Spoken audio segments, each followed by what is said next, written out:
Hello बच्चों, let's read this question and the question says that if angle A, angle B, angle C and angle D of a quadrilateral ABCD taken in order are in the ratio 3:7:6:4, then ABCD is a.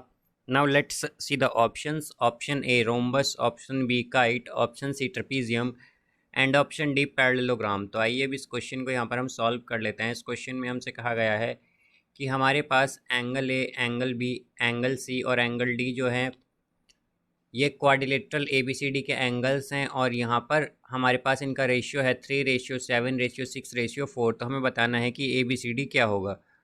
तो यहाँ पर हम की concept use करेंगे, concept that in quadrilateral.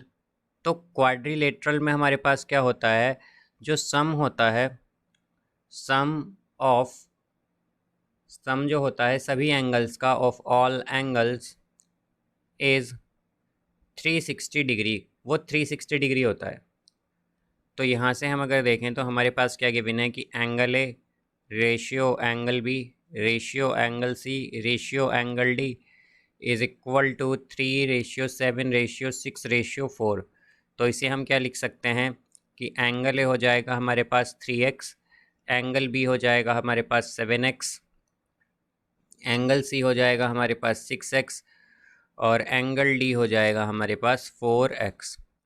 तो जैसा कि हम जानते हैं कि सभी एंगल्स का सम क्या होता है 360 डिग्री। तो अगर हम इन्हें ऐड करें यानी कि angle A plus angle B plus angle C plus angle D, इन सब का सम क्या होगा 360 डिग्री।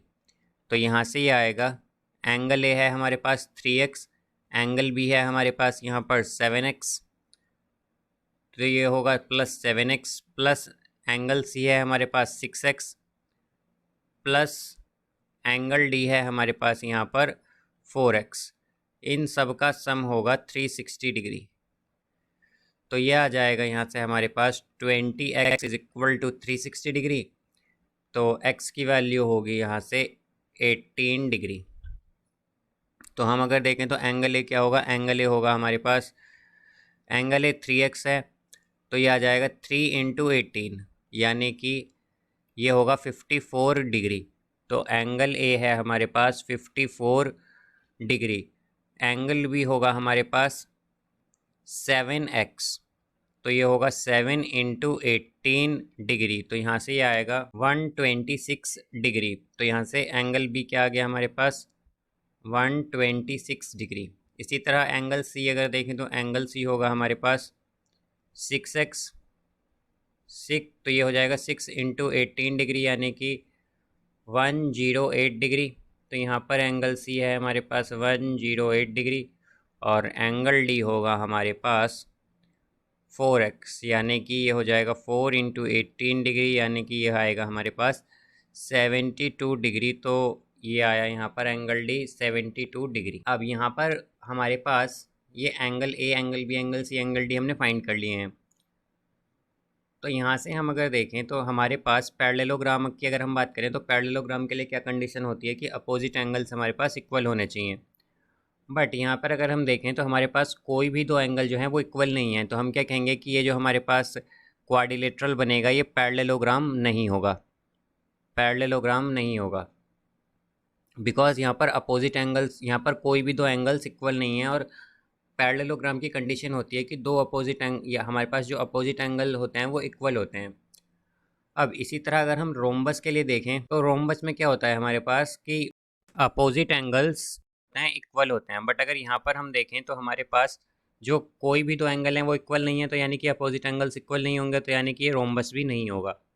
अब इसी तरह अगर हम बात करें काइट की, तो काइट में हमारे पास जो एंगल्स होते हैं या हम कहें कि जो टू पेयर होती है हमारे पास, two pairs of equal and adjacent angles, तो हमारे पास दो इक्वल पेयर होते हैं एडजेसेंट एंगल्स। तो यहाँ से अगर हम देखें तो हमारे पास कोई भी दो एंगल्स जो हैं वो इक्वल नहीं है, तो हम क्या कहेंगे कि हमारे पास ये काइट भी नहीं है।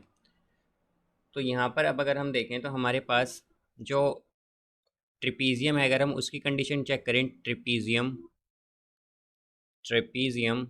एडजेसेंट एंगल्स, उनका सम क्या होता है, इसका जो सम है वो 180 डिग्री होता है, 180 डिग्री होता है। तो यहाँ से हम अगर देखें तो एंगल ए और एंगल बी एडजेसेंट होंगे, तो इनका सम क्या आ रहा है हमारे पास यहाँ पर, angle A plus angle B. तो इनका सम है हमारे पास यहाँ पर, एंगल ए है 54 डिग्री और प्लस एंगल बी है 126 डिग्री, तो इनका सम हो जाएगा हमारे पास 180 डिग्री। इसी तरह एंगल सी और एंगल डी भी एडजेसेंट एंगल्स हैं, तो इनका सम अगर हम देखें तो एक एंगल है यहाँ पर सी जो है हमारे पास 108 डिग्री, प्लस जो एंगल डी है वो है 72 डिग्री, तो इनका सम भी क्या होगा, 180 डिग्री। तो यहाँ से हम देख सकते हैं कि एडजेसेंट एंगल्स का सम क्या आ रहा है हमारे पास, 180 डिग्री। तो हम क्या कहेंगे कि ये जो हमारे पास क्वाड्रिलेटरल है ये बेसिकली एक ट्रिपीजियम है, तो इसका करेक्ट आंसर आएगा हमारे पास option C. So I hope you understood it well, best of luck, thank you.